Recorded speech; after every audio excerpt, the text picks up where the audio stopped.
안녕 여러분, 로지쌤입니다. 오늘은 14번째 시간인데요. 지금까지 배웠던 것들을 한번 정리해보고 복습해보는 시간을 가져보려고 해요. 우리가 지금까지 의류 제작이라는 목표 아래 되게 긴 여정을 함께 걸어왔잖아요. 그 긴 여정에서 우리는 엄청 많은 지식들과 엄청 많은 기술들을 배웠어요. 의류나 액세서리에 대한 지식들도 배웠고, 브릭톡, 팅커캐드, 3D 프린터 등 되게 많은 기술들을 배웠는데, 이 기술들이 그냥 한번 배웠다로 끝나는 게 아니라 우리 친구들의 자기만의 지식, 자기만의 기술이 되었으면 좋겠어서 이렇게 함께 복습하는 시간을 가져보게 되었어요. 그래서 함께 이걸 정리해보고 복습해본 다음에 분할 출력 기법이라는 게 있어요. 그것도 한번 추가로 배워보도록 해요. 그러면 한번 복습하러 가볼까요? 고고싱!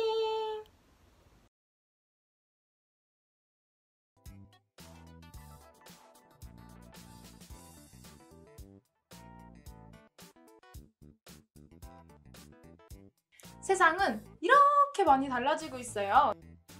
오늘날 로봇, 인공지능, 자율주행차 등의 기술 발전 속도는 정말 눈부실 정도로 빠르게 발전하고 있어요.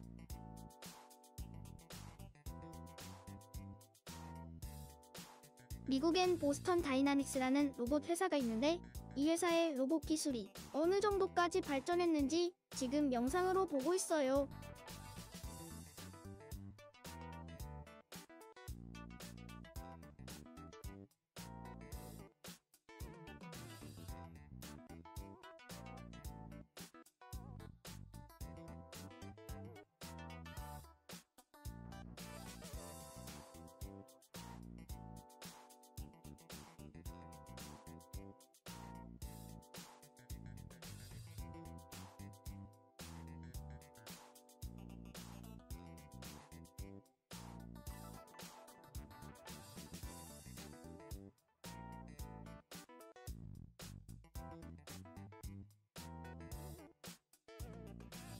이 로봇들은 인간이 갈 수 없는 곳에서 일을 하기도 하고 무거운 물건을 들고 위험한 길을 이동할 수도 있어요.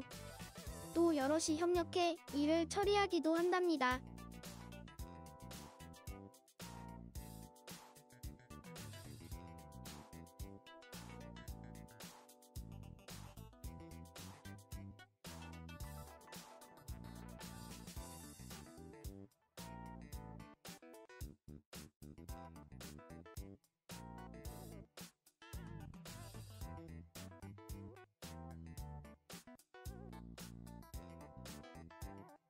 혼자 운전하는 자동차도 속속 등장하고 있어요.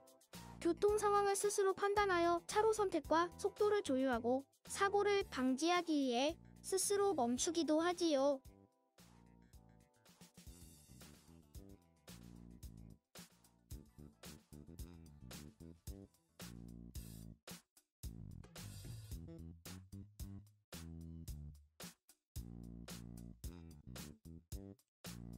인간이라면 어려워할 좁은 공간에 주차하는 것도 자율주행 자동차에게는 어려운 일이 아니에요.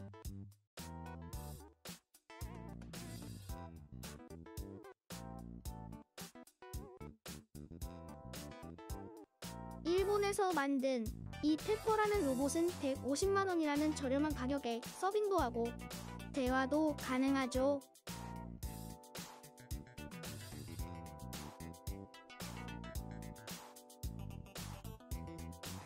이상 클로바 인공지능 성우 하준이의 목소리였어요. 어때요? 진짜 기술의 발전을 느낄 수 있었나요? 선생님들의 설명을 계속 들어볼까요? 이렇듯 우리 일상생활에는 로봇, 기계, 우리는 이제 3D 프린터의 역사에 대해 알아볼 거예요. 3D 프린터의 아이디어는 1981년 일본 고다마 히데오라는 분이 보고서에서 찾아볼 수 있어요. 빛으로 굳는 액체 플라스틱으로 물건을 만드는 방법의 가능성을 제안하지요. 이후 미국 가구회사를 다니던 척 허리 최초의 산 영화를 이루어내요. 이분은 세계 최고의 3D 프린터 회사의 하나인 3D 시스템즈를 설립합니다. 빛으로 굳는 액체 플라스틱을 원료로 레이저로 물건을 층층이 쌓아 만들도록 되어 있는 이 최초의 3D 프린팅 기술은 지금도 많이 활용되고 있습니다.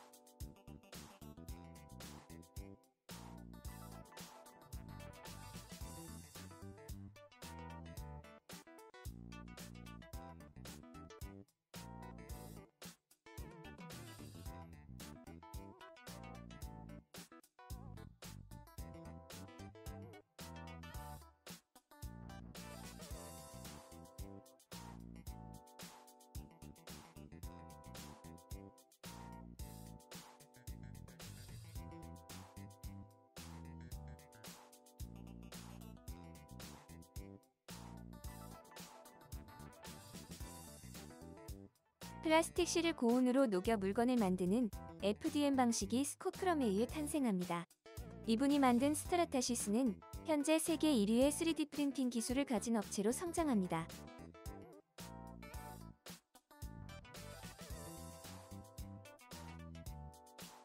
(1994년에는) 미국 텍사스 대학에서 미세 플라스틱 분말을 레이저로 굳히며 프린팅을 하게 되는 SLS 방식의 3D 프린터가 등장하였습니다.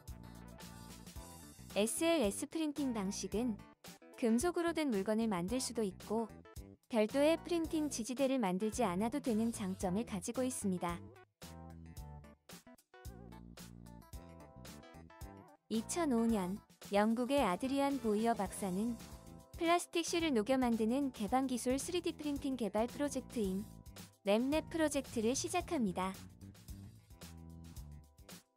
램랩 프린터는 누구나 만들 수 있고 또 판매하는 등의 상업적인 이용도 마음대로 할 수 있습니다.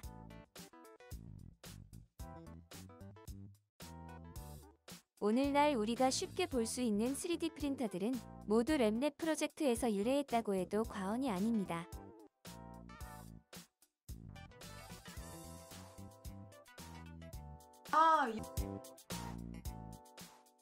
여러분 안녕하세요. 지금부터 3D 펜에 대해서 알아보겠습니다. 직접 해본 친구들도 있을 거고 그렇지 않은 친구들도 있을 거예요. 간단하게 사용 방법에 대해 보고 올게요. 먼저 3D 펜에 쓰이는 소재인 필라멘트에 대해서 알아볼게요. 펜에는 잉크가 들어가듯이 3D 펜에는 필라멘트가 들어가요. 필라멘트에는 두 가지 종류가 있는데 PLA는 옥수수 전분으로 만든 친환경 소재이고 180도에서 200도 사이에서 사용해요. ABS는 플라스틱 소재이고 220도에서 260도 사이에서 사용해요. 이제 3D 펜을 사용하기 위해서 콘센트를 꽂고 온도 조절을 해줍니다. 저는 PLA 필라멘트를 사용하기 위해서 온도를 180도로 맞춰줄게요. 온도를 맞춰주고 필라멘트를 밀어넣은 상태에서 안쪽 화살표를 눌러주면 필라멘트가 자동으로 들어가요. 화살표를 누르면 필라멘트가 나오고 두 번 누르면 자동으로 나와요. 그리고 펜 쪽 부분은 뜨거우니까 만지지 않도록 조심해주세요. 생각보다 조작법은 간단하죠?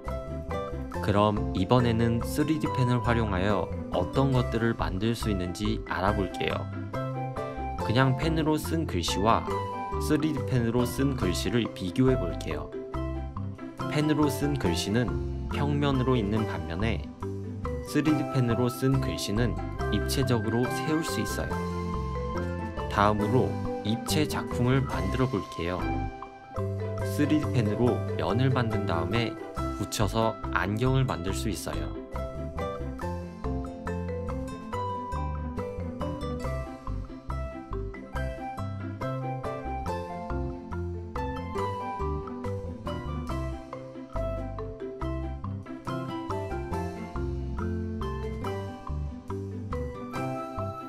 그리고 이렇게 이쁜 배지도 만들 수 있어요.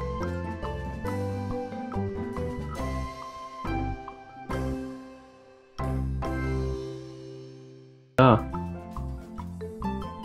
3D를 배운다는 게 꿈만 같고 혹은 어렵게 생각될 수 있어요. 하지만 한번 우리가 무언가를 만드는 사람이라고 생각을 바꾸어 해봅시다. 만약 여러분이 세상에서 제일 똑똑하고 착한 사람이라서 3D 그림을 그리는 프로그램을 만들 수 있다고 가정해봅시다. 그럼 이 프로그램은 나처럼 똑똑하고 뛰어난 몇몇 사람만 할 수 있는 프로그램을 만들까요? 아니면 누구나 이 좋은 프로그램을 쓸 수 있도록 쉽고 재밌게 만들까요? 맞아요. 당연히 쉽고 재밌게 만들겠죠? 3D 그리기도 마찬가지예요. 어렵지 않게 할 수 있습니다. 오늘 배워볼 프로그램은 브릭톡이라는 프로그램이에요. 톡 치면 3D 그리기가 완성될 수 있게 만들어졌어요. 그리고 3D 프린터로 여러분이 그린 3D 물건을 뽑을 수도 있지요. 이 프로그램을 어디서 구하냐고요? 자, 여기 이 프로그램을 받을 수 있는 인터넷 링크를 보여줄게요. 이 수업을 듣는 사람이라면 누구든 받을 수 있게 여기 보이죠? 저랑 함께 하다 보면 쉽게 3D 그리기 달인이 될 수 있어요.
자, 그럼 브릭톡을 사용하는 방법을 알아볼까요?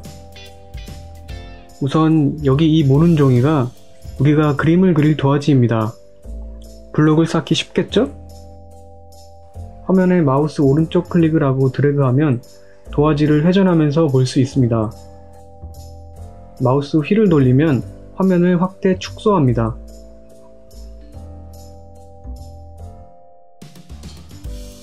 마우스 휠을 누르고 드래그하면 화면을 이동하면서 볼 수 있습니다. 그럼 이제 블록을 쌓아봅시다. 오른쪽 위에 블록 모양을 클릭하면 다양한 모양의 블록들이 있습니다.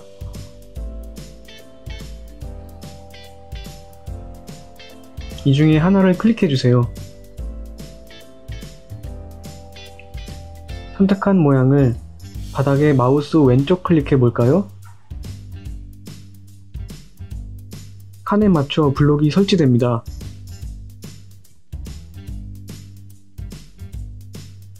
블록을 돌려서 설치하고 싶으면 왼쪽의 화살표를 눌러주세요.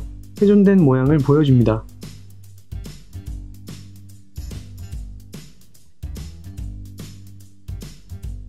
파란색 화살표를 클릭하면 바닥 정면을 기준으로 시계 반대 방향으로 회전합니다.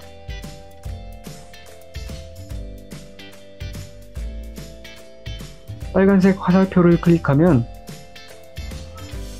블록의 정면을 기준으로 시계 반대 방향으로 회전합니다.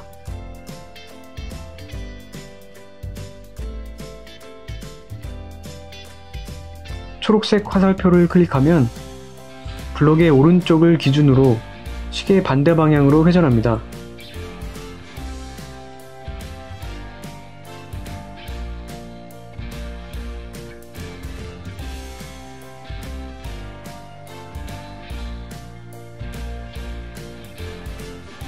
더하기 모양을 클릭하면 블록의 크기를 키워서 설치할 수 있습니다.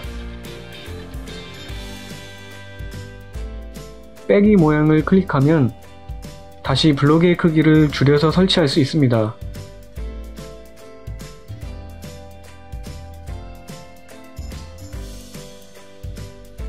만약 블록을 잘못 설치했다면 되돌리기의 동그란 화살표를 클릭해서 설치했던 순서대로 지우거나 체크 모양을 클릭해서 X 모양으로 바꾸면 내가 선택한 블록을 지울 수 있습니다. 다시 그리고 싶다면 X 모양을 클릭해서 체크 모양으로 바꿔주세요.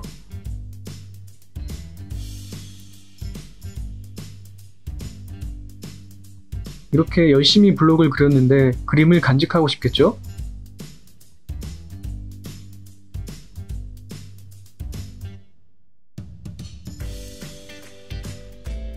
왼쪽 아래 메뉴 버튼을 클릭해서 저장하기를 눌러주세요.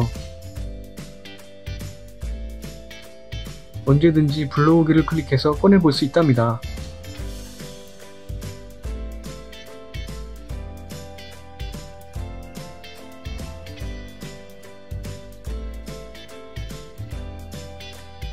불러오기를 클릭하고 저장할 당시의 시간을 클릭해주세요. 여러분이 그린 모양 그대로죠?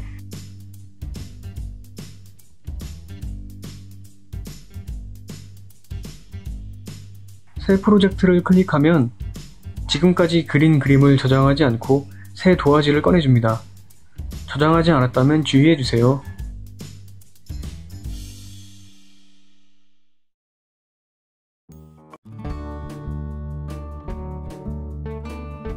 안녕하세요 여러분, 원빈쌤입니다. 이번 시간에는 팅커캐드라는 프로그램에 대해 알아보겠습니다. 먼저 팅커캐드를 다운로드하는 법부터 알아야겠죠? 팅커캐드 홈페이지에 들어가서 홈페이지 오른쪽 위를 보면 등록 버튼이 있을 거예요. 등록 버튼을 클릭해주세요. 저를 따라서 계정을 작성해 볼까요? 국가를 선택하는데 대한민국을 찾아주세요. 그런 다음 각자 자기 생일을 입력하고 다음을 눌러주세요. 성인의 경우 이메일과 암호를 입력하는 창이 떠요. 그럼 이메일과 암호를 입력하고 메모를 클릭해서 체크하고 계정 작성을 누르면 아이디 만들기가 끝납니다. 미성년자의 경우 아이디랑 암호, 부모님 이메일을 입력하는 창이 떠요. 원하는 아이디와 암호를 입력하고 부모님 이메일을 적어주세요. 계정 작성을 클릭하면 부모님 이메일로 메일이 하나 갈 거예요. 메일까지 확인해 주셔야 계정 작성이 끝납니다. 이제 정말 팅커캐드 기능을 알아보러 가볼까요? 먼저 왼쪽 위에 영어를 클릭해 제목을 바꿔볼게요. 작업 화면을 움직이는 법부터 배워볼게요. 마우스 오른쪽을 클릭하면 화면을 돌릴 수 있어요. 왼쪽의 뷰박스에서 원하는 위치를 클릭해 화면을 돌릴 수도 있어요. 마우스 휠을 누른 채 드래그하거나 쉬프트를 누른 채 마우스 오른쪽을 눌러 드래그해 화면을 이동할 수도 있어요. 처음 화면으로 돌아갈 때는 뷰박스 밑에 홈뷰를 눌러주세요. 상자를 하나 꺼내볼까요? 선택 항목에 보기 맞춤을 눌러 확대해 볼게요. 마우스 왼쪽으로 도형을 클릭한 채 드래그하면 도형을 움직일 수도 있어요. 또 도형을 움직일 때 나타나는 숫자를 클릭해 도형을 이동하거나 화살표를 이용해 도형을 움직일 수도 있어요. 도형의 높이를 바꾸고 싶을 땐 도형의 위쪽에 있는 검은색 화살표를 클릭해 드래그하거나 클릭하면 나오는 숫자에 다른 숫자를 입력해 움직일 수도 있어요. 또 컨트롤과 화살표를 이용해 바꿀 수도 있어요. 이제 도형의 크기를 바꾸는 법에 대해 알아볼게요. 도형의 크기는 도형에 있는 하얀색, 까만색 네모로 바꿀 수 있어요. 직접 네모를 클릭해 움직이는 방법도 있지만 직접 수치를 입력해서 크기를 바꿀 수도 있어요. 도형을 회전시키고 싶을 땐 화살표를 누른 채 직접 움직이는 방법과 숫자를 클릭해서 숫자를 입력하는 방법이 있어요. 직접 움직일 때는 마우스를 원 안쪽으로 움직여 일정한 각도로 바꿀 수도 있고 세밀하게 각도를 움직이고 싶을 때는 마우스를 원 바깥으로 움직여 1도씩 움직일 수 있어요. 이제 하나씩 기능들을 알아볼게요. 먼저 상자를 클릭해 준 뒤 제목 아래쪽에 있는 도구들을 클릭해서 선택한 도형을 복사해서 붙여넣기를 누르면 오른쪽에 복사한 도형이 나타납니다. 복제는 조금 다른데 붙여놓을 필요 없이 선택한 도형을 바로 복제해줘요. 복제된 도형은 선택한 도형과 겹쳐져서 나타나게 됩니다. 없애고 싶은 도형을 선택한 뒤 휴지통을 누르면 선택한 도형들이 사라집니다. 이전으로 돌아가고 싶을 때는 휴지통 옆에 있는 명령 취소 버튼을 눌러주면 됩니다. 옆에 있는 명령 복구를 누르면 취소했던 명령이 다시 되돌아옵니다. 다른 도구를 살펴보기에 앞서 쉐이프 메뉴를 한번 볼까요? 편집 잠금, 선택 항목 숨기기, 솔리드, 구멍, 세부 메뉴들이 있습니다. 편집 잠금을 누르면 선택한 도형은 더 이상 편집할 수 없습니다. 다시 잠금을 풀어야 편집이 가능해지죠. 선택 항목 숨기기를 누르면 선택한 도형이 사라지게 됩니다. 다시 나타나게 하고 싶을 때는 모두 표시를 클릭하면 숨겨졌던 도형이 다시 나타납니다. 솔리드를 클릭하면 도형의 색을 바꿀 수 있습니다. 구멍은 도형의 모양을 바꿀 수 있게 도와줍니다. 구멍 상자와 새로 꺼낸 상자를 겹친 뒤 그룹 만들기를 한번 해볼게요. 구멍과 겹쳐진 부분의 상자가 사라진 걸 볼 수 있어요. 다시 원래의 두 도형으로 나누고 싶을 때는 그룹 해제를 클릭하면 돼요.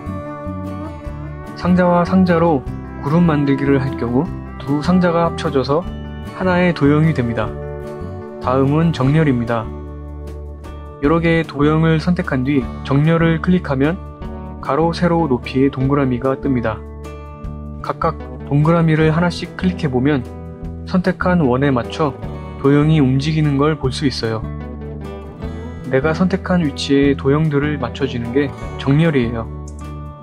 도형을 선택한 뒤 반전을 클릭하면 가로, 세로, 높이의 화살표가 나타나는 걸 볼 수 있어요.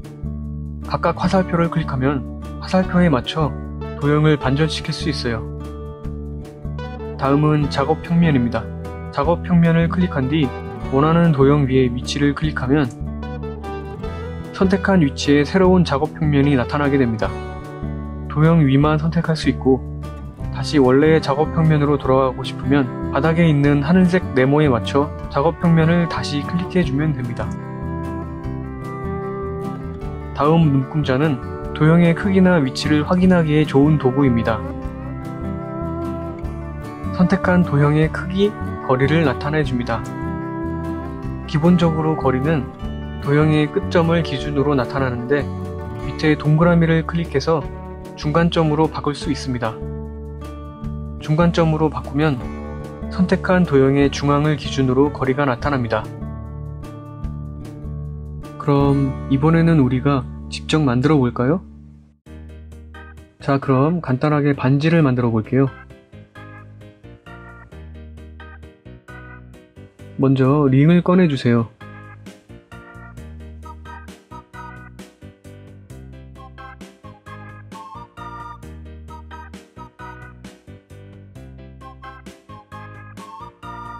측면의 점을 움직여서 반지의 모양을 바꿀 수도 있습니다.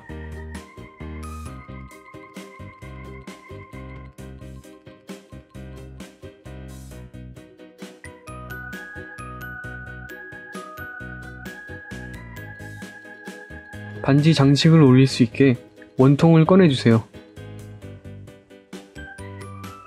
베벨로 가장자리를 부드럽게 해주고 크기를 조정해주세요.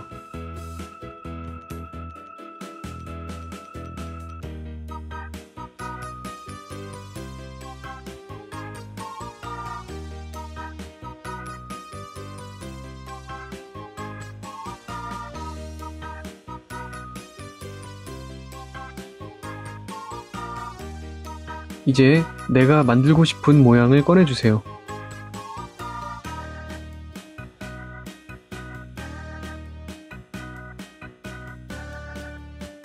크기를 조정해서 원통 위에 올려주세요.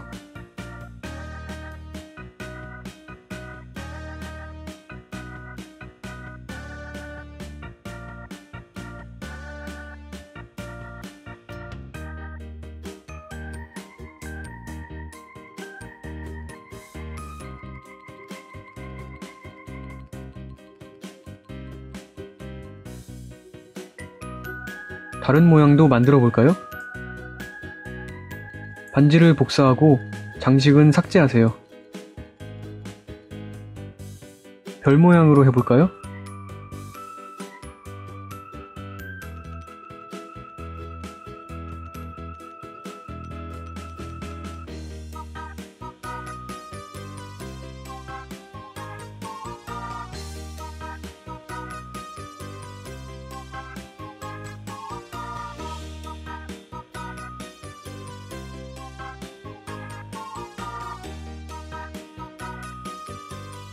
별은 각의 수를 조정할 수도 있습니다.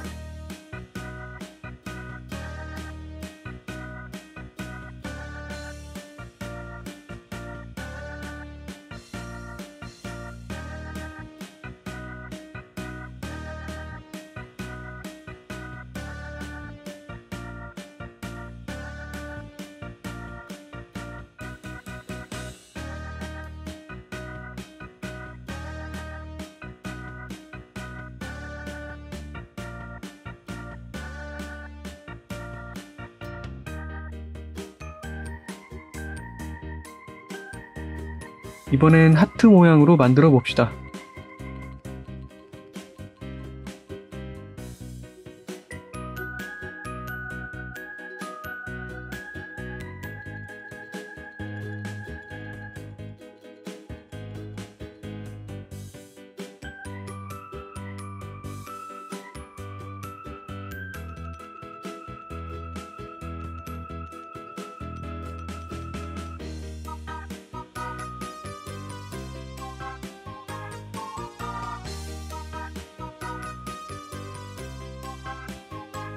이렇게 다양한 모양으로 만들 수 있습니다.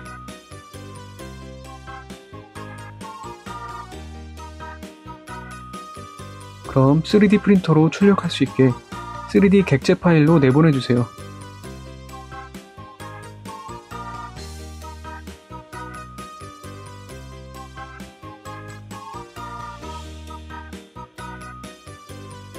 여기 우리가 만든 반지들을 3D 프린터로 출력해 보았는데요.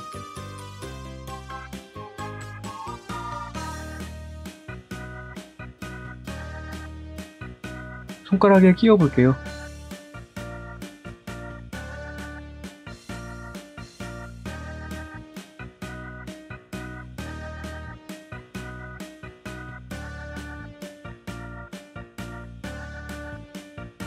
어때요? 예쁘지 않아요?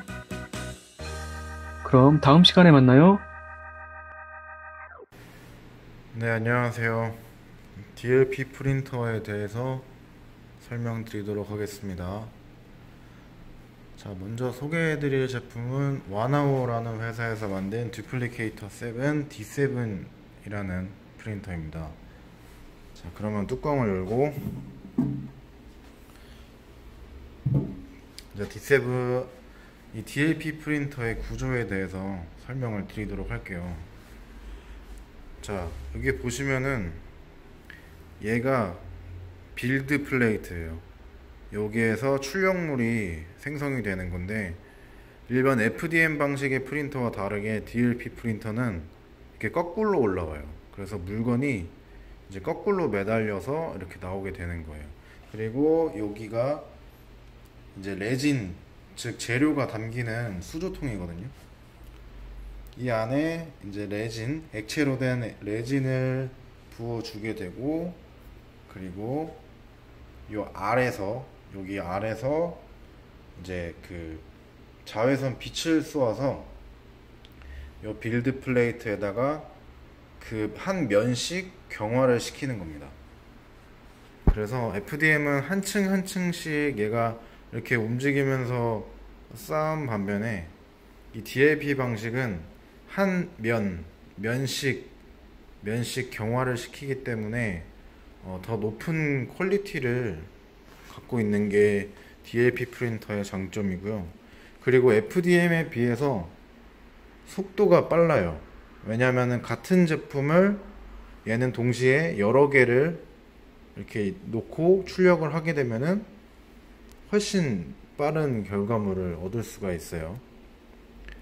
그리고 작동 방식은 여기 보면은 Z축이 보이죠? Z축 이게 올라갔다가 내려갔다가 하는 그런 역할을 하는 거고요. 그리고 이 렌치를 풀어주시면은 이렇게 빌드 플레이트가 떨어집니다. 그래서 결과물들을 다 출력이 된 결과물을 여기서 떼주게 되는 거고요. 이제 떼주고 나서는 이게 재료가 레진이다 보니까 끈적끈적거리잖아요. 이제 그런 거를 없애주려면은 이제 알콜로 세척을 해줘야 돼요. 그래서 알콜이 이게 쓰고 있는 알콜이 있는데, 자, 이소프로필 알콜이에요. 그래서 이거 보통 병원이나 이런 데 가면 소독용으로 쓰는 그런 알콜이거든요. 그래서 한 번에 좀 많이 사갖고 이렇게 알콜을 담가 놓은 통에다가, 저는 이렇게 쓰고 있거든요. 이런 반찬통 안에다가 밀폐가 돼야 돼요. 알콜이 날아가니까. 이제 여기다가 알콜 넣고, 그 다음에 여기서 출력물을 떼서 여기 안에서 이제 세척을 하는데, 세척을 할 때도 그냥 하는 게 아니고 그냥 이런 칫솔, 솔 같은 것들 있죠. 이런 것들로 구석구석 잘 닦아줘야 돼요. 안 그러면은 남아있으면은 이게 경화가 잘 안 오거든요. 그래서 구석구석 깨끗이 닦아줘야 되고, 자, 그 다음에 다 세척이 되면은 한번 건조를 시켜줘요. 한번 건조를 시키고 나서 그 다음에 경화기라고 경화를 해야 되거든요. 그래서 경화기는,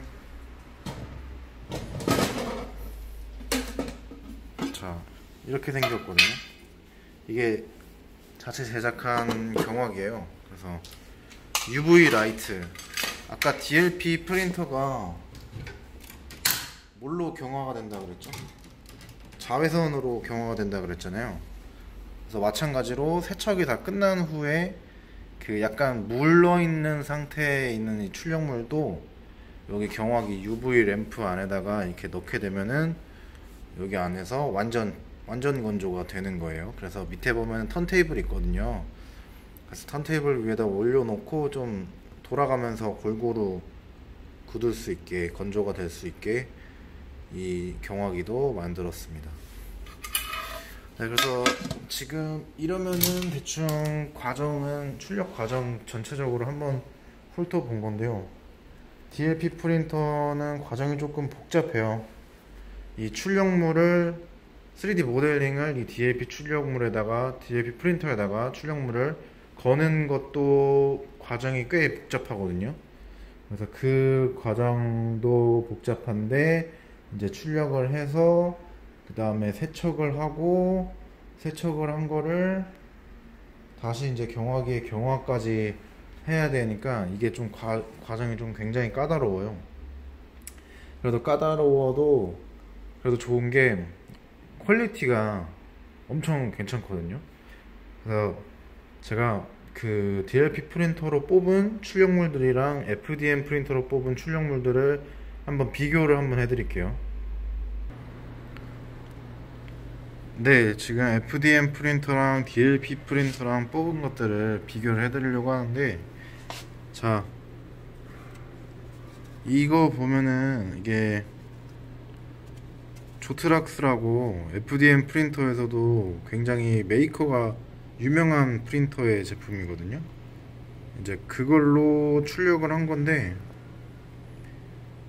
그래도 눈으로 봤을 때는 결이 없어 보이거든요. 그냥 얼핏 봤을 때는. 근데 얘도 이렇게 뭐 긁어보면은 소리가 이렇게 나죠. 이게 다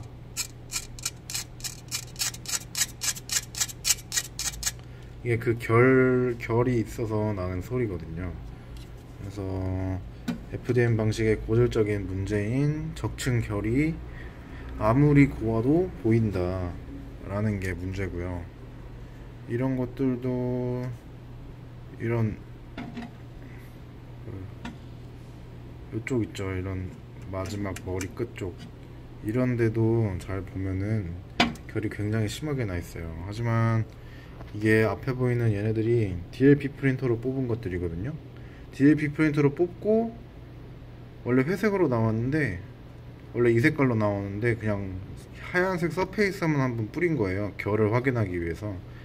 근데 보시면은 결이 진짜 없어요. 옆면에서 봤을 때 결이 진짜 없어요. 그리고 여기 가운데 앞면 보면은 여기 보이시죠? 여기 패턴, 이게 그냥 문양만 있는 게 아니라 실제로 막 움푹움푹 파여 있거든요. 이런 텍스처 질감까지 엄청 섬세하게 다 출력이 돼요. 그리고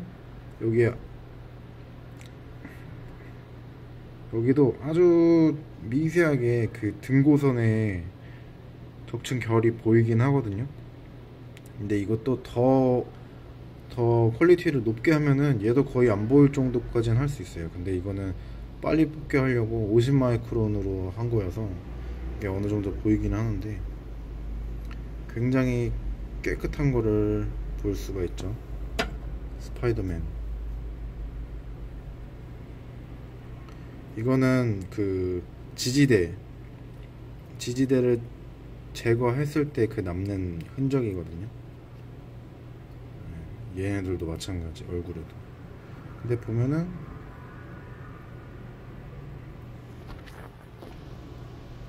포커스, 여기 보면은 결이 안 보이죠. 거의 없죠. 자, 이런 거 보면은 데드풀이거든요. 형태가 엄청 복잡한데 얘네들도 하나도 뭉개지거나 그런 게 전혀 없이 다 엄청 깨끗하게 나왔어요.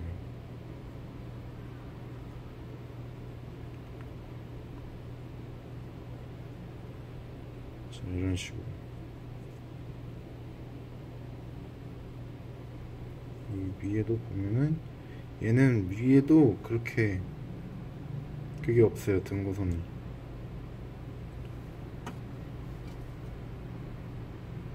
토니 스타크. 이 모델링들은 다 오픈소스이기 때문에 다운 받으셔서 FDM 프린터로도 뽑으셔도 되고 DLP로 뽑으셔도 되고. 네, 이렇게 DLP 프린터와 FDM 프린터의 차이점에 대해서 한번 비교해 봤습니다. 자, 그러면은 이제는 DLP 프린터를 실제로 모델링을 다운받고 그 다음에 여기에다가 출력을 거는 것까지 한번 해볼게요. 자, 우선은 코드를 꽂아주시고 이 안에 앞에 이거 보이시죠? 얘가 라즈베리 파이라고 하는 거예요. 그래서 무선으로 이 DLP 프린터를 컨트롤하고 조정을 할 수 있게 만들어주는 그런 장치거든요. 그래서 이게 안 그러면은 컴퓨터랑 이 프린터랑 직접적으로 1대1로 연결이 되어 있어야 되는데 성능이 어느 정도 좋은 컴퓨터가 필요하기 때문에 그게 안 되는 경우에는 저렇게 라즈베리 파이를 따로 이제 설치를 해서 연결을 해가지고 이제 무선에서 인터넷상에서 연결을 해서 전송을 하는 거죠. 데이터 파일을. 그러면은 라즈베리 파이에서 이 프린터로 데이터를 넘겨서 얘가 출력이 가능하게끔 하게 되는 그런 방식으로 저는 사용을 하고 있습니다.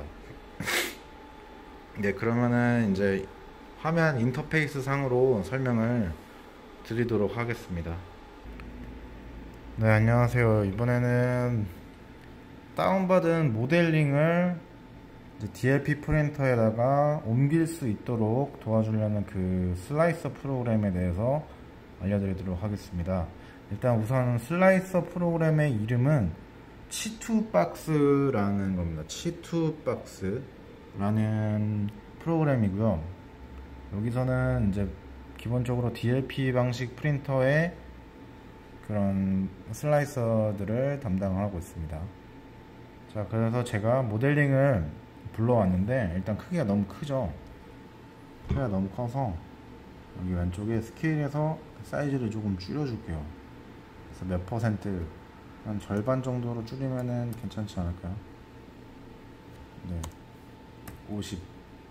50%로 줄이니까 이제 이 정도 사이즈로 나오게 됐습니다. 이렇게 작게 딱 나오죠.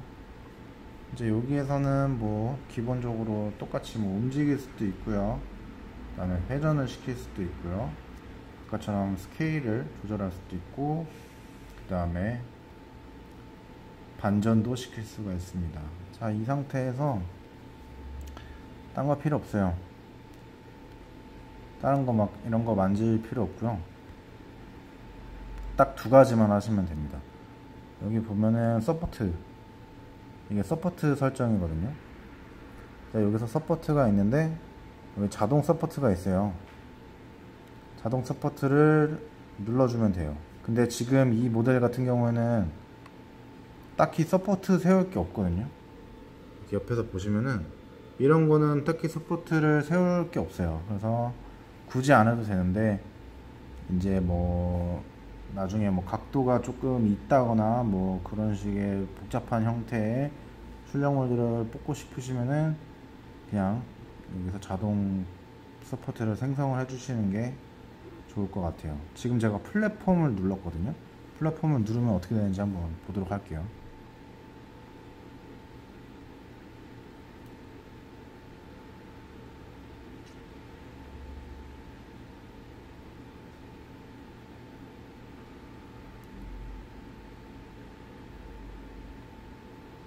자, 그러면은 여기 보시면은 여기에 보면은 막 서포트가 달린 거 보이시죠? 네. 이거는 솔직히 조금 많은 거예요. 네, 많은데 굳이 뭐 안전하게 뽑으시고 싶으시다면은 뭐 이렇게 해줘도 상관없습니다. 네, 자동 서포트만 해주시면 되고, 그 다음에 여기에 슬라이스라는 이 버튼 보이시죠? 이거 누르면은 얘가 알아서 슬라이싱을 해줍니다. 그러면은 FDM 프린터와 마찬가지로 얘가 큐라 같은 역할을 해주는 프로그램이거든요.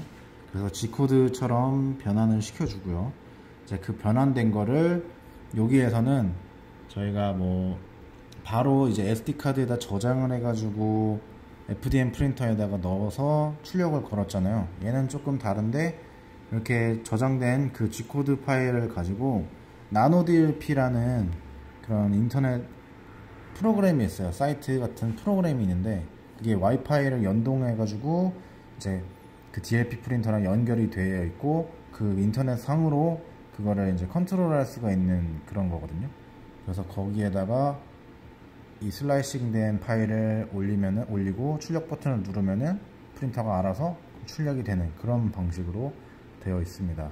그러면은 다음에는 그 나노DLP 에서 어떻게 들어가는지, 그리고 나노DLP에서 출력 어떻게 하는 것까지 알려드리도록 하겠습니다. 네, 지금 컴퓨터 화면인데요.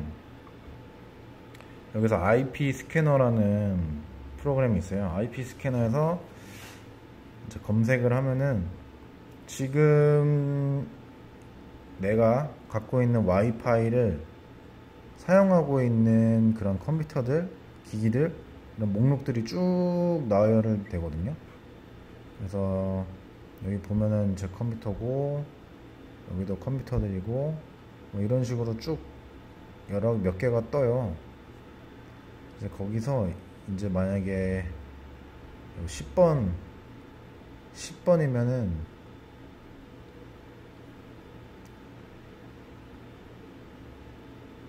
얘를 접속을 해요.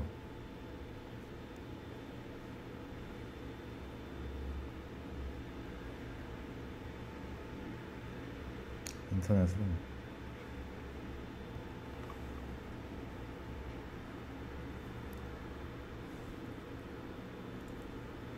아까 192.168.0.10 192.168.0.10 하면은 이렇게 나노DLP라는 이런 페이지로 넘어오게 되거든요. 이제 이게 뭐냐면은 아까 라즈베리 파이 있죠. 걔를 통해서 여기에 접속을 하게 된 거예요.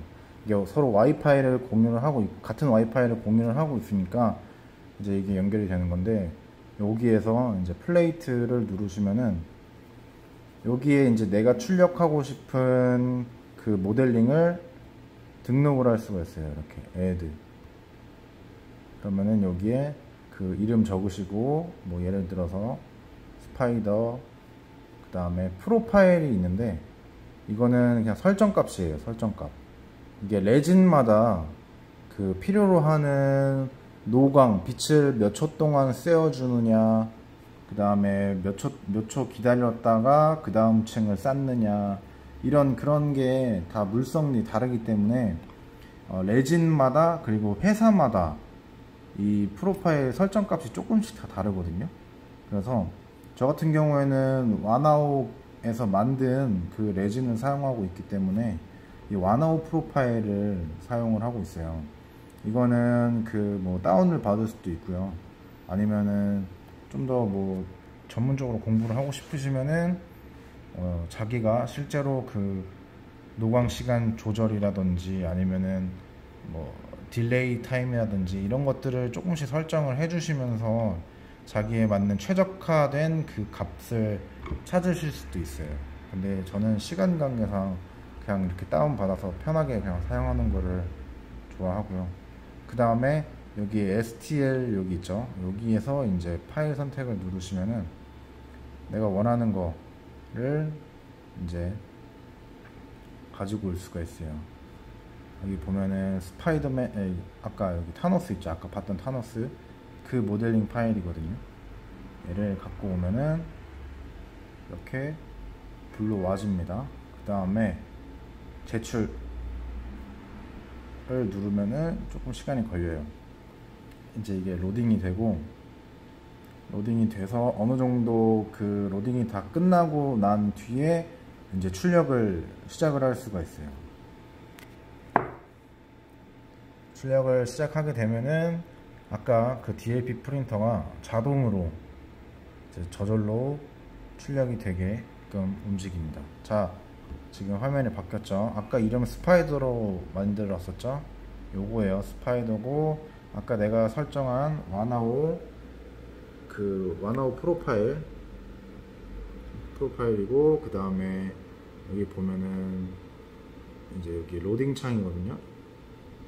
이게 어느 정도 기다리면은 이게 차요. 로딩이 어느 정도 됐다라고 이렇게 뜨는데, 그리고 나서 프린팅을 눌러주는 게 좋아요. 지금은 이게 간혹 가다가 오류가 생겨가지고 이 상태에서 계속 안 움직이는 경우가 있거든요. 그럴 경우에는 아예 이거를 지우고 다시 해주시는 게 좋고요. 만약에 그렇지 않고 조금 기다렸다가 게이지가 차오른다 그러면 정상적으로 로딩이 되는 거고요. 지금 제가 봤을 때 저 같은 경우에는 이거는 오류가 난 것 같으니까 네, 다시 한번 해보도록 하겠습니다.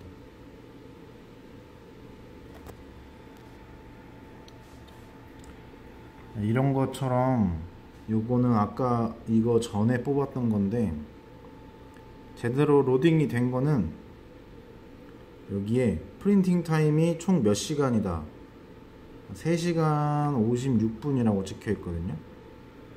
3시간 56분.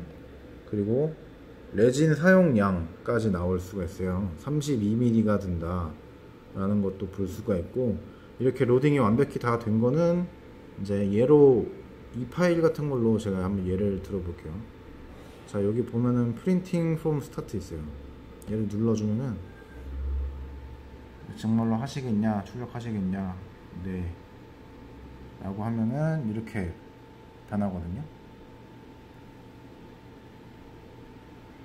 네, 이런 식으로 여기서 시간이 경과가 되고, 그 다음에 레이어가 총 1200장이죠.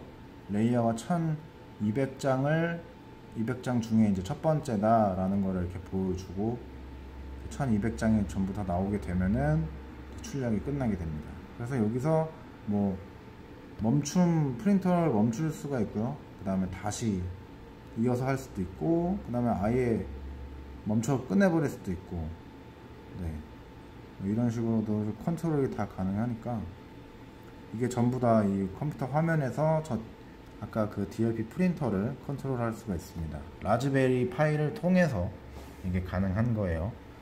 일반적인 경우에는 HDMI 선을 이제 꼽아가지고 컴퓨터랑 다이렉트로 컨트롤을 해야 되는데, 이제 그럴 상황이 안 되거나 아니면은 뭐 거리가 좀 있다거나 뭐 그럴 때는 라즈베리 파이를 사용하는 게 이렇게 사용하면 됩니다. 이 나노 DLP라는 요 사이트에서 만드실 수가 있어요. 네. 지금까지 나노 DLP 통해서 아나우 프린터에다가 모델링을 보내는 과정에 대해서 알아봤습니다. 네, 안녕하세요. 이번에는 FDM 방식의 프린터, 다양한 방식의 FDM 프린터들을 소개를 해드리도록 하겠습니다. 첫 번째는 여러분들이 이제 배웠던 그 일반 FDM 프린터인데요. 이 엔더3 이 프린터 같은 경우에는 이렇게 바로 이렇게 XYZ가 움직이게 돼 있어요. 이런 식으로 이게 Z축이 올라가고 베드가 움직이면서 앞뒤로 이렇게 움직이고 노즐이 좌우로 움직이는 그런 방식입니다. 그 다음에는 이제 이렇게 길게 생긴 프린터인데요. 얘랑 비교했을 때 길이 차이가 엄청나죠. 근데 베드 사이즈는 훨씬 작아요. 얘는 사각형으로 20에 20 정도고, 얘는 실제적으로 한 18cm? 17cm? 한 요정도면 한 15cm 정도는 들어갈 것 같아요. 15cm, 15cm 지름. 한 요정도까지 출력이 가능하고요. 완전 끄트머리는 뭐 출력물이 제대로 안 나와요. 그렇기 때문에 이제 이 안쪽에서 안전한 범위 내에서 이렇게 해야 되고요. 그리고 보통은 이렇게 유리로 베드가 되어 있고요. 이 안에 이게 여기 보이는 게 히팅 베드예요. 이 베드를 뜨겁게 달궈주는 역할을 하는 이런 히팅 베드예요. 그래서 보통 이 베드에다가는 원래 이렇게 마스킹 테이프를 붙여가지고 출력물이 잘 떨어지게끔 하고, 그 다음에 이 베드 표면을 이제 보호해주는 역할로 사용을 하는데, 일단 보여드리려고 안쪽을, 이거는 마스킹 테이프로 붙이지 않았어요. 그래서 여기 이거 보이시죠? 이게 그 열을 올려주는 센서인데, 이게 이런 프린터 같은 경우에는 베드가 이렇게 움직이다 보니까 요 밑에 이제 그 베드 뜨겁게 해주는 저런 센서가 있는데 그게 떨어져요. 그래서 가끔 베드가 고장 날 때는 저 센스가 끊어지거나 뭐 그런 문제가 발생을 할 수 있습니다. 그리고 델타 방식이고요. 이게 델타 방식이라고 합니다. 얘는 움직이는 게 이렇게 쭉 내려와서 여기서 이 머리가 움직이게 되는 거예요. 이 익스트루더. 이 익스트루더가 움직이면서 약간 로봇, 진짜 로봇 같이 좀 역동적으로 움직이는 게 이 델타 방식의 이제 장점이라고 할 수 있습니다. 어떻게 보면 초보자분들한테는 이게 더 간단하고 쉬울 수가 있어요. 뭐 물론 난이도는 그렇게 비슷비슷하긴 한데 완전 입문하시는 분들한테는 델타가 조금 더 쉬울 수가 있어요. 네. 그다음 얘도 똑같은 델타 방식의 FDM 프린터입니다. 자, 그 다음에 이 옆에 이렇게 네모난 큐브 같이 생긴 게 있는데 얘는 꽤 크죠? 몸집이 좀 상당히 큽니다. 공간 차지를 많이 하고, 얘랑 비교했을 때는 그래도 꽤 크죠? 이 정도 크기가 있는데, 얘는 코어 XY라는 방식이에요. 저 엔더3랑 비슷한데 다른 점은 크게 봤을 때는 일단은 베드 크기, 일단 이 베드 크기가 저거보다 한 5cm 정도 더 크고요. 한 25cm나 23cm 정도가 되고요. 그 다음에 얘는 조금 위에가 독특하게 생겼어요. 아까는 베드가 앞뒤로 움직였잖아요. 근데 얘는 베드는 그냥 아래로만 내려가요. 여기 보면은 저게 Z축인데 엄청 크죠. 두께도 엄청 두꺼워요. 이게 Z축이거든요. 그래서 이 프린터 코어 XY 방식은 베드는 아래로만 내려가고, 그 다음에 이 익스트루드 노즐 부분은 이렇게 좌우 앞뒤로 움직이게 되어 있습니다. 자, 그럼 여기 보시면은 이게 어떻게 움직이냐면은 이 고무 있죠, 고무줄. 이 고무줄이 이 톱니들이 이렇게 하나 둘 그 다음에 여기 3개 쭉 가서 저기 4개 이런 식으로 있어요. 그래서 얘가 여기 보이시죠? 얘가 돌면은 어떻게 움직이나 보세요. 얘가 돌면은 보이시나요? 이게 대각선으로 움직여요. 이쪽으로 대각선으로, 이게 대각선으로 이렇게 움직이고요. 자, 이렇게 돌리면은, 반대로 돌리면은 다시 얘는 왼쪽 앞으로 움직이게 됩니다. 자, 반대 저쪽에 있는 거 한번 돌려볼까요? 얘를 돌리면은 이렇게 왼쪽 뒤로, 그 다음에 오른쪽 앞으로 움직이게 됩니다. 이 모터들이 여기 하나 2개 있거든요. 그래서 저 모터들을 움직이면은 이렇게 X자로 익스트루드가 움직이게 돼요. 그래서 이런 식으로 움직이고, 이런 식으로 움직이고, 그 다음에 또 이런 식으로 움직이고, 이런 식으로 움직이고. 얘는 수직으로 이렇게 움직이는 것보다 X자를 그리면서 움직인다라고 생각하시면 돼요. 이게 이 코어 XY 방식의 장점이고요. 특징이고요, 특징. 자, 그럼 얘는 뭐가 더 좋냐? 제가 여러 번 출력을 해봤을 때 구조가 굉장히 안정적이에요. 그래서 출력물이 10번 만약에 출력을 걸었으면은 한 8번은 깨끗하게 성공이 돼요. 실패 확률이 일반 저런 다른 방식, 저 엔더3 방식의 그거보다는 현저하게 좀 낮아요. 네, 그 다음에 이제 델타봇도 출력 난이도는 그렇게 어려운 게 아니에요. 얘랑 비슷해요.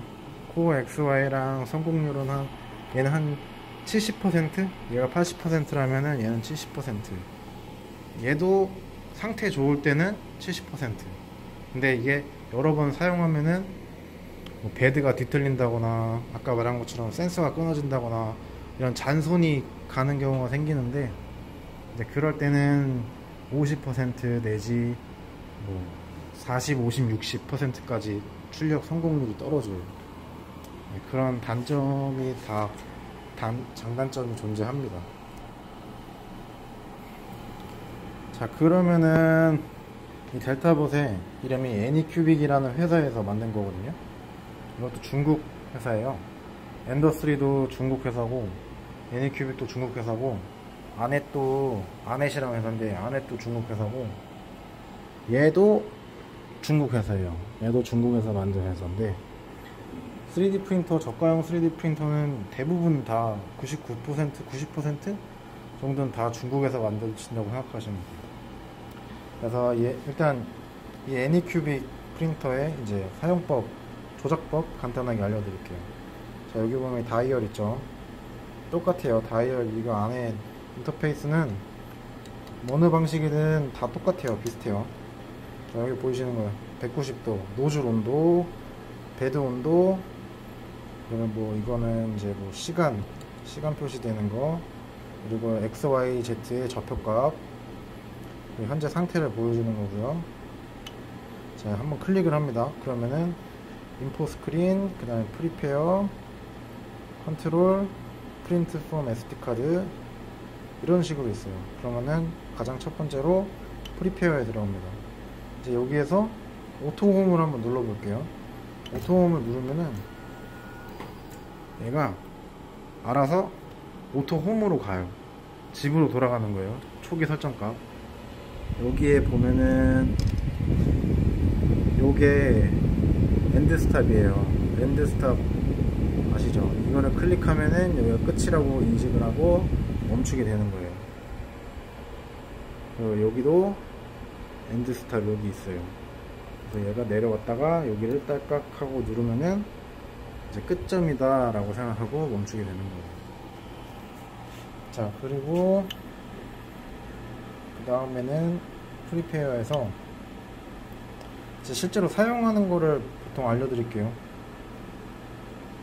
보통 사용하는 거, 뭐 무브 엑시스, 이거는 뭐 그냥 움직일 수 있는 거예요. Z축을 한번 움직여 볼게요. 이런 식으로 아래로 내렸다가 올렸다가 뭐 이런 식으로 할 수가 있어요. 그 다음에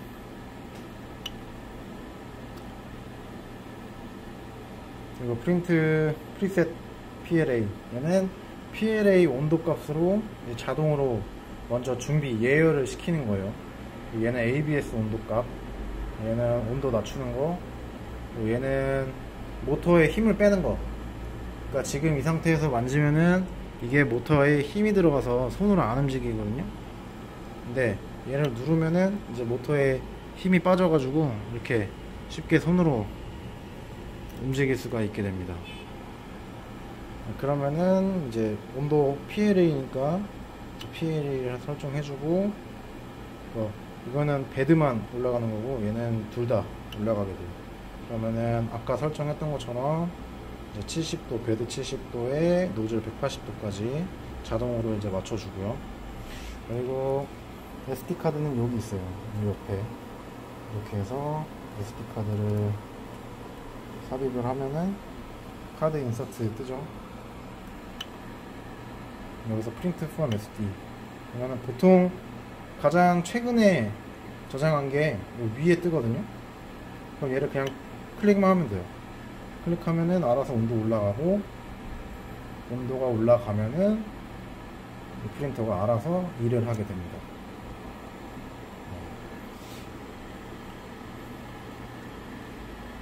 쉬워요. 델타 보선 간단해요. 아주 만들 것도 없고, 그리고 조립도 너무 쉽게 돼 있어 갖고 거의 그냥 반조립 수준이에요. 그냥 딱 부품 위에 하나 딱 끼고 아래 하나 끼고 노즐 끼고 하면은 이제 바로 출력 가능하게끔 요즘에는 너무 잘 조립이 돼서 나오기 때문에. 자, 이제 준비가 다 됐네요. 그러면 얘가 이제 꿈틀꿈틀 움직이다가 이렇게 아래로 쭉 내려옵니다.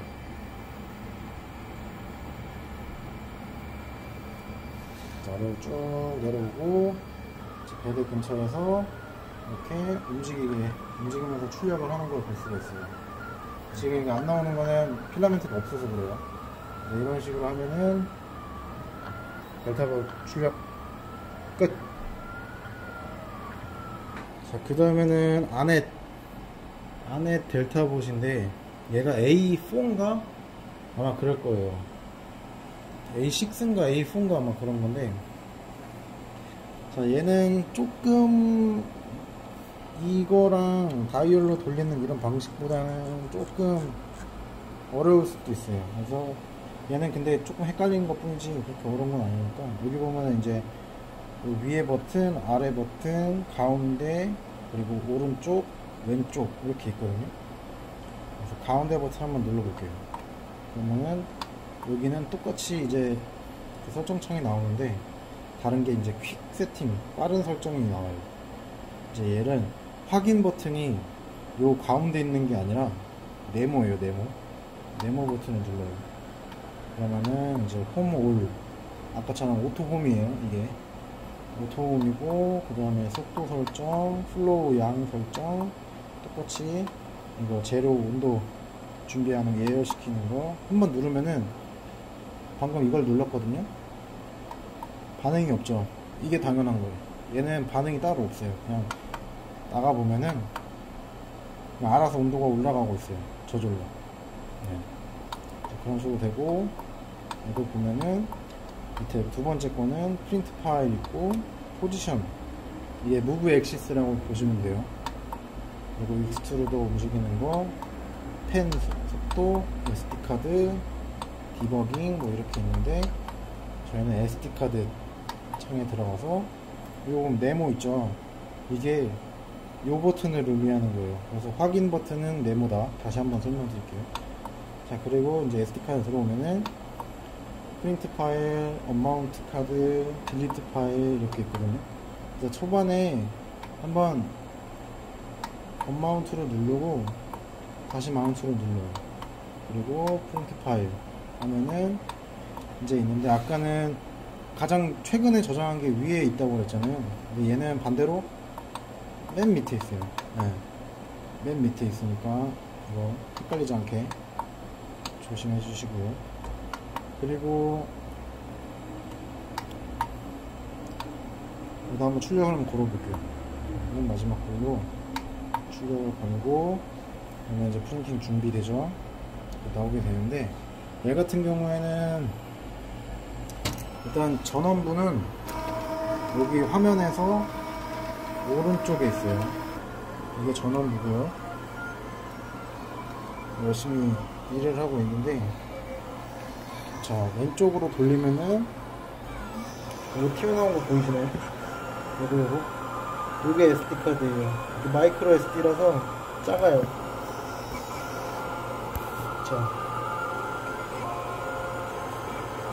여기 SD카드 모양 보이시죠? 이거 펌웨어 수정할 때는 여기 이 포트를 이용해 주시면 되고요. SD카드는 이거 딸깍 하면은 나오거든요. 네, 이런 식으로 파일을 따로 저장을 할 수가 있습니다. 자, 델타 방식은 뭐 조작하는 거나 베드 수평 맞추는 거나 이런 게 그렇게 크게 어려운 건 없어요. 그냥 한번 처음에 조립할 때 잘 조립을 하고, 그 다음에 이제 출력 버튼만 누르면은 이제 웬만하면 다 나오는 거예요. 얘도 지금 필라멘트가 없어서 안 나오는 거예요. 네. 자, 그러면은 다음 거로 넘어가도록 하겠습니다. 네. 자, 아까 설명드린 코어 XY 방식, 이 프린터 똑같아요. 이거 그 엔더3랑 똑같죠? 화면 여기서 똑같이 프리페어해서 온도 올려주시고, ABS 설정했네. 잘못했네. 자, 재료에 맞게끔 PLA 설정해주시고, 그 다음에 프린트 SD카드에서 출력할 거 선택만 누르시면은 이제 알아서 준비를 합니다. 어떻게 움직이는지 한번 봅시다. 위에서 한번 보여드릴게요. 좀 기다려서.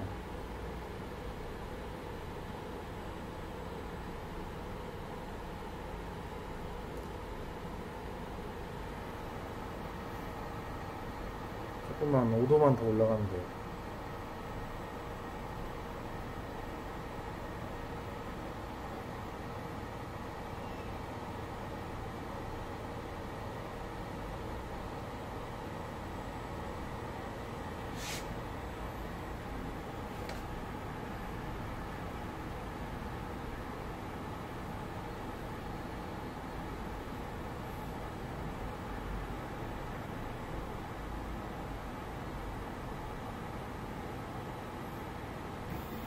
자, 움직이네. 자, 어떻게 움직이는지 한번 보도록 할게요. 저기가 홈 지점이에요. 오토홈. 보통 왼쪽 맨 앞이 시작점인데 얘는 반대로 저기가 시작점이에요. 그리고 Z축이 올라갔다가 내려갔다가 올라오면서 이제 센터에서 이제 출력을 하게 돼요. 이렇게 이런 식으로 출력이 나와요. 자, 얘 움직이는 거 한번 봅시다. 모터, 이게 아까 왼쪽 뒤 대각선, 오른쪽 앞 대각선으로 움직이는 그 모터고요. 얘는 그 반대 방향부터 X자로 서로 움직인다고 그랬죠. 자, 이렇게 곡선 움직이면서 출력물이 잘 나오는 걸 볼 수가 있습니다. 여기 보면은 이게 Z축인데요. 얘도 조금씩 움직여요. 한 층 레이어 쌓으면은 아래로 내려가고 그런 식으로 움직이고 있습니다. 이게 저 봉이 너무 두껍다고 생각할 수도 있는데 저게 얇으면은 베드에 이거를 힘을 못 견뎌요. 그래서 그 베드가 저게 너무 얇으면은 힘이 없으니까 그냥 주르르르 흘러내려요. 네. 그렇기 때문에 저 정도 두께감을 줘야 됩니다. 네. 자, 그러면은 코어 엑서의 방식 프린터도 사용하는 법이랑 그 다음에 구동하는 모습까지 알아봤습니다. 감사합니다. 자, 메쉬믹서 시작하겠습니다. 기본적으로 메쉬믹서에서 제공하는 토끼 모델링 하나를 가지고 저희가 메쉬믹서의 기본적인 사용법, 그 다음에 메쉬믹서의 기본적인 그 3D 모델링 편집이라든가 3D 프린팅을 위한 사전 준비 작업 같은 것들을 어떻게 하는지 간략하게 알아보도록 하겠습니다.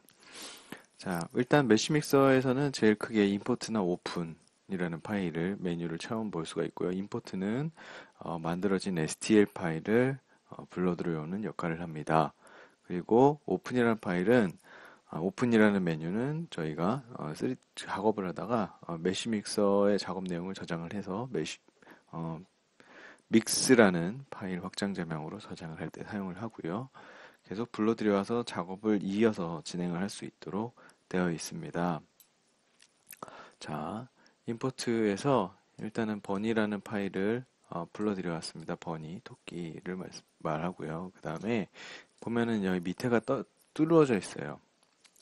자, 일단은 이런 것들, 그래서 메쉬 상태로 저희가 볼 수가 있고요. 안에가 뚫려져 있기 때문에 저희가 프린팅하기에는 좀 적합치 않은 상태입니다. 자, 이 상태에서 여러 가지 기술 그 메뉴들을 한번 알아보도록 하겠습니다. 자, 일단 메쉬믹스입니다. 메쉬믹스에는 저희가 기본적으로 주어지는 형태들, 프라이머티브가 있고요. arm이라고 하면 팔들, 그 다음에 ear, 귀들, 그 다음에 머리들, 네, 다양한 그 도구들이 프리셋으로 준비가 되어 있습니다. 네, 한번 저는 여기다가 다각형을 한번 얹어보도록 하겠습니다.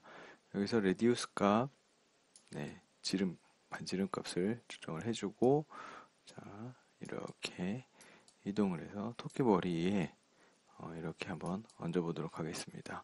이렇게 해서 회전을 조금 더 줘보고요. 회전. 자, 이렇게 해서 억셉을 누르게 되면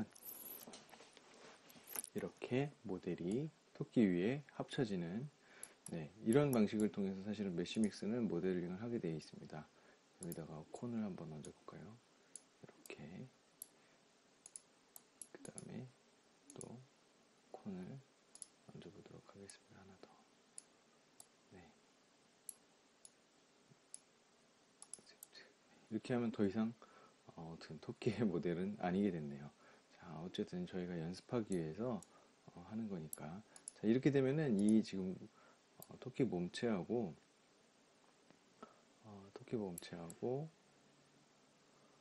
지금 얹은 도형들하고는 따로 떨어져 있는 상태입니다. 아직까지는. 이렇게 밑으로 보면 떨어져 있는 걸 알 수가 있죠. 자, 그리고 메쉬믹서의 그 뷰포트를 이동하는 방법이라든가 이런 것들을 좀 잠시 말씀을 드리면, 마우스 오른쪽 버튼을 누르게 되면 뷰포트를 이렇게 회전을 하거나 움직여 줄 수가 있습니다. 자, 그 다음에 휠 버튼을 줌인 줌아웃으로 사용을 하고요. 자, 휠 버튼을 누르면 이렇게 패닝을 할 수가 있습니다. 이렇게 마우스 오른쪽 버튼, 가운데 버튼, 네, 이렇게 해서 사용을 하는 것이고요. 좌측 버튼은 메뉴들을 사용을 할 때 결정을 해줍니다. 자, 셀렉트는 이렇게 기본적으로 붓처럼 칠하는 것으로 이렇게 사용을 할 수가 있고요. 자, 이거를 더블 클릭을 하게 되면 이렇게 한 번에 형태들을 클릭을 할 수가 있습니다. 이렇게 더블 클릭. 네. 자, 클리어 셀렉션 하면 선택된 것들이 지워지겠죠. 자, 이게 셀렉트 메뉴의 사용법이고요. 그 다음에 스컬프팅 한번 보겠습니다. 자, 저희가 스컬프트리스에서도 이 스컬프트 기능을 활용을 했었는데요. 자, 여기 붓 사이즈에 관련된 붓 사이즈나 붓 필압 이런 것들을 알 수가 있고요. 자, 그 다음에 이거는 이제 메쉬를 처리를 할 때 어떻게 처리할지에 대한 메뉴들입니다. 면을 조금 더, 그 다음에 면을 또 줄이기도 하고, 네. 그 면을 수정해 가는 방식으로, 네. 자, 여기서 어떻게 해볼까요? 드로우를 해보겠습니다. 붓 사이즈를 줄일 때는 스컬프트리스와 마찬가지로 대괄호.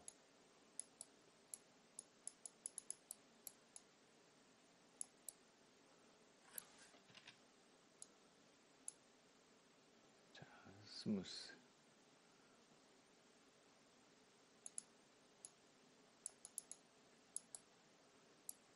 자, 무브로.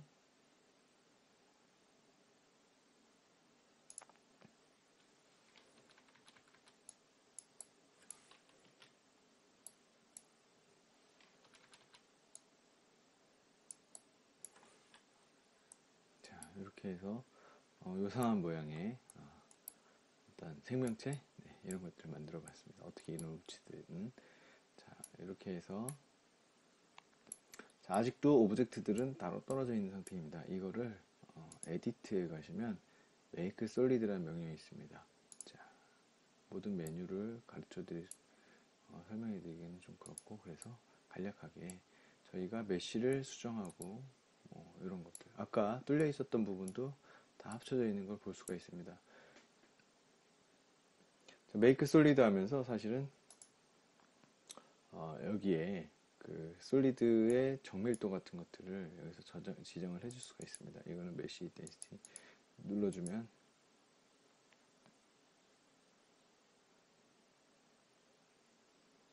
네, 표면이 이렇게 조금 각지게 부분 각지게 되어 있는 거, 여기 메쉬 데인시티에 영향을 받습니다. 캔슬 해서 좀 전에 했었던 것 취소를 해주고요. 자, 그 다음에 메쉬 믹스에서 스컬프트에서 다시 스무스를 조금 더 적용을 해보겠습니다.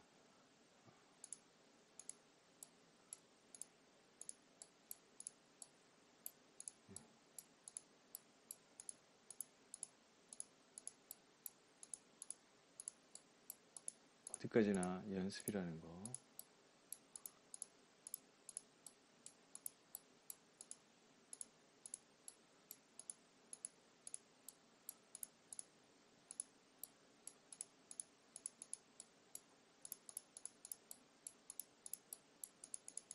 네, 이렇게 부드럽게 면을 처리를 해봤습니다. 자, 그리고요. 다음으로 해볼 것은 메쉬 점검 부분입니다. 자, 에딧 제가 있긴 하지만 조금 잠깐 스탑하고서 점검부터 해보겠습니다. 인스펙터를 한번 누르시면 원래는 이 문제가 지금 모델링이 문제가 없어서 그렇지만 문제가 있는 모델 같은 경우에는 저희가 넷팝 설명을 드렸을 때 기억하시는 것처럼 문제가 있는 부분들을 표시를 해주고 오토 리페어를 해주면은 메쉬가 면 꼬임이라든가 터짐 같은 것들이 자동으로 수정이 되게 됩니다. 자, 오토 리페어 all 누를 필요가 지금은 없겠죠. 네, 눌러도 반응이 없습니다. 자, 요거고요. 그 다음에 오버행 한번 보겠습니다. 오버행이라고 하는 것은 저희가 큐라 할 때도 살짝 말씀드렸었습니다. 출력할 때 출력물이 너무 각도가 출력 Z축으로 저희가 쌓아 올려가면서 무너질 위험이 있는 부분들에 대한 표시를 오버행으로 하고 있는데요. 지금 보면 아랫부분들 면들만 표시가 되는 거를 알 수가 있습니다. 이때 서포트를 큐라 같은 곳에서 제공을 할 수도 있지만, 자, 메쉬믹서에서도 큐라를 서포트를 생성하는 기능이 있습니다. 서포트 all overhang. 자, 볼까요?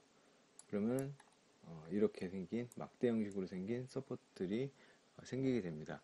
이 서포트들 제가 실제 사용을 해보면 이 부분들 출력하면서 수축에 의해서 작기 때문에 수축에 의해서 무너지는 경우가 발생을 하는데요. 자, 이거를 대비해서 자, 이렇게 마우스 좌측 버튼을 가지고 추가로 서포트를 생성을 해줄 수가 있습니다. 이렇게.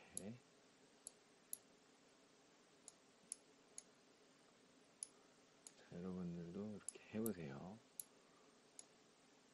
이렇게 붓으로 이렇게 드래그 하듯이. 이런 부분들도 좀 위험하니까.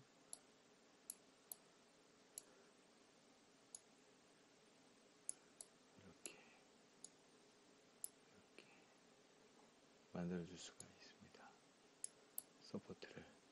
자, 이렇게 해서 만들어진 서포트는 비교적 큐라에서 만들어주는 서포트보다 양이 적기 때문에, 출력해야 될 양이 적기 때문에 출력물 시간에 크게 영향을 주지 않고 출력을 할 수 있는 장점이 있습니다. 하지만 아까도 말씀드렸듯이 좀 잘 무너지는 경향이 있어서 여러분들이 많이 연습을 하시면서 터득을 해나가시면 좋을 것 같습니다. 자, 이렇게 하고요. 그 다음에 컨버트 투 솔리드로 만들어 주셔야 합니다. 뉴 오브젝트로 만들어서, 자, 이거를 그냥 만들어진 솔리드, 그러니까 STL 파일로 바로 출력을 해갖고 서포트까지 한 덩어리로 내보내기 위해서 make solid 기능을 썼습니다. 자, 이거를 다시 취소하겠습니다. 자, 그랬던 것들 다 취소하는 건 컨트롤 Z입니다. 자, 컨트롤 Z로 취소를 한 다음에, 자, 다시 한번 이번에 해볼 것은 여기 에디트에 가서 잘라내는, 저희가 출력할 때 출력물 범위를 넘어가는 출력물은 분할해서 프린팅을 해야 되는데, 그때 출력하는 방법에 대해서 한번 알아보도록 하겠습니다. 자, 여기 보면은 에딧에 플레인 컷이라는 기능이 있습니다. 자, 이렇게 저희가 자유자재로 이 잘라질 기준판을 만들고 옮겨줄 수가 있습니다. 플레인 컷 다시 한번 해보겠습니다. 이렇게.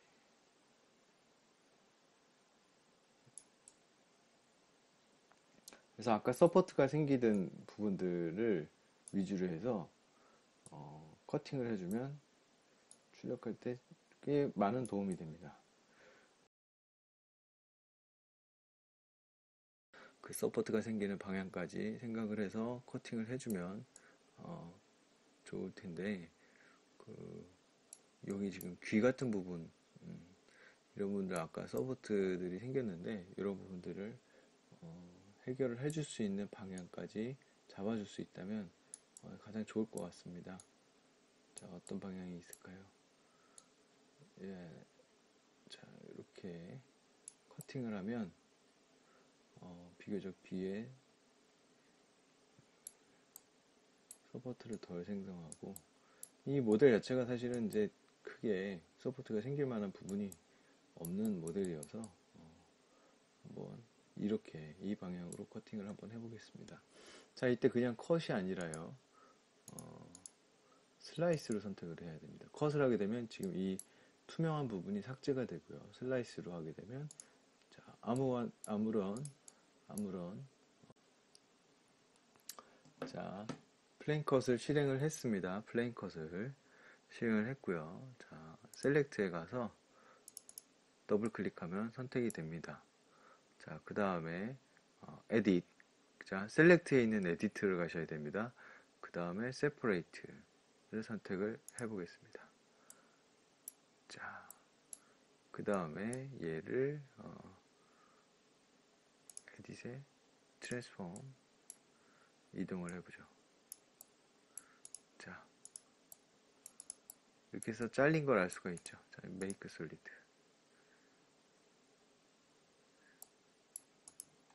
자, 이렇게 하면 출력물이 분할이 된 거고요. 얘를 회전해 보도록 하겠습니다. 트랜스폼에서 이렇게.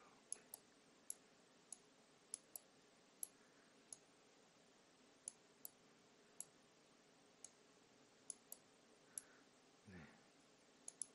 이렇게 해서 분할하는 것까지 한번 해보았고요. 익스포트 해보면, 자, OBJ 파일로 출력을 해줄 수가 있습니다. 이렇게 해서 한번 매시믹서의 간단한 사용법을 배워봤습니다.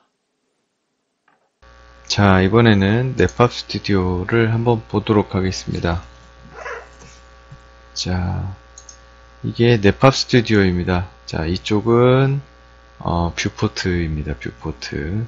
자, 마우스 오른쪽 버튼을 누르고 여러 방향을 볼 수가 있는데요. 자, 이렇게 뷰포트를 지정을 해서 회전을 할 수도 있겠습니다. 이거 여기서도 가능하고요. 자, 상단에 있는 뷰포트를 통해서도 그러니까 아이콘을 통해서도 뷰포트 회전이 가능합니다.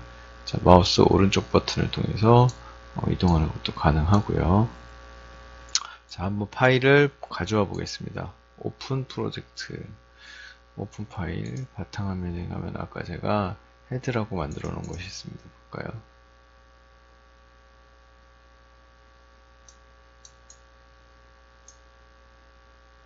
네. 자, 헤드라는 파일 아까 제가 스컬프트리스에서 만들었던 모델인데요. 얘를 갖다가 파트로 가져와 보도록 하겠습니다.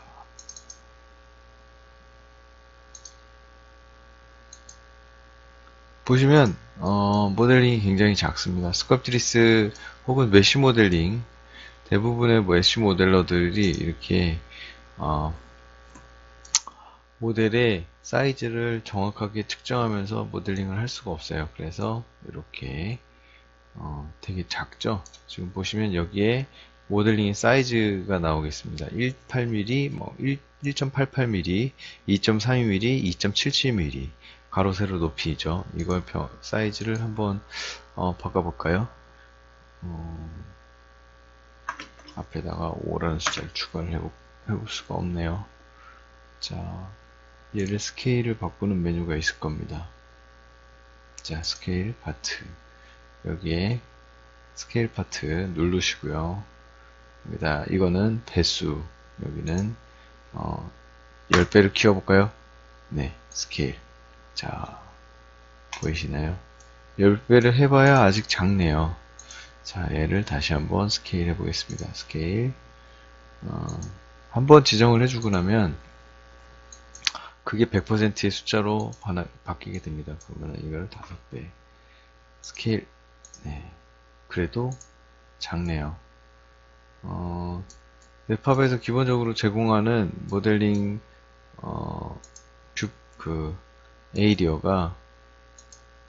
모델링 에이리어가 약 100mm 정도가 됩니다. 자, 이렇게 툴을 이동을 할 때는 가운데 휠 버튼을 누른 상태로 이동을 하시면 되겠습니다. 그 다음에 얘를 이렇게 이동을 하고요. 프론트 뷰에서 또 이동을 하겠습니다.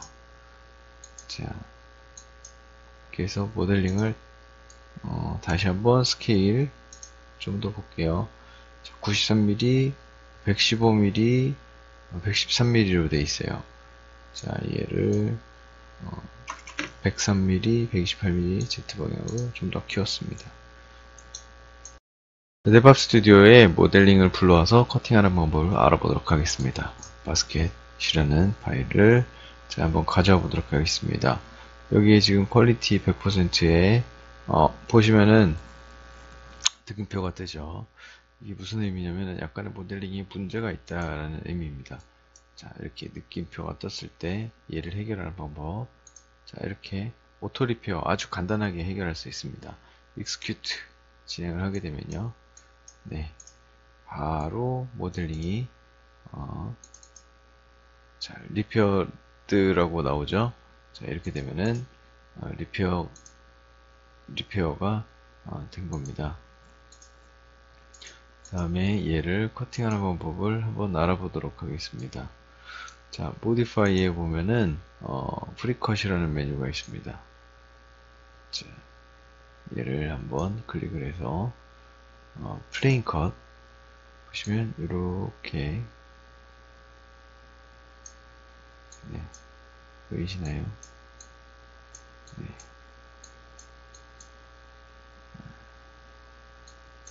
자, 커팅할 사이즈가 300에 300으로 잡고요.